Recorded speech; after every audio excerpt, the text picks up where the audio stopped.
ang kaso is qualified human trafficking. So, confidential po lahat ng detalye sa trafficking. Except, alam niyo naman po kung sino ang mga akusado na hinihintay natin ng conviction. So, finally, after more than 1 year, napakabilis po ng korte. Binigay sa atin yung favorable decision. So, convicted po si Alice and yung other 7 accused. Life sentence po and forfeited po ang entire Bauco compound in favor of the government. 6 billion. 6 billion. Okay, now. Guilty beyond reasonable doubt. It is the first time that the department filed a case under Section 4L of 9208 that is organizing. So, Ito tayo, attorney. Sorry. Sige. Sige po. What? So, first time tayong nag-file ng organizing human trafficking under Section 4L of the Anti-Human Trafficking Law.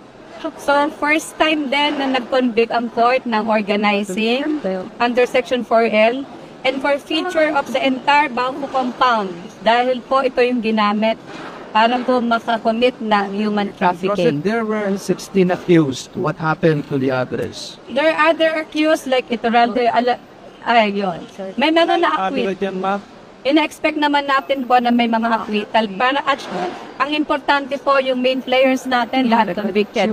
Immediately po, meron na rin pong order of court after the promulgation, i-transfer na po sa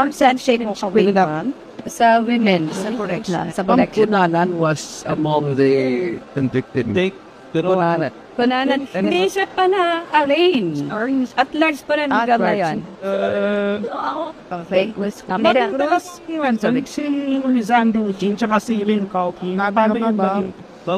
Hindi pa sila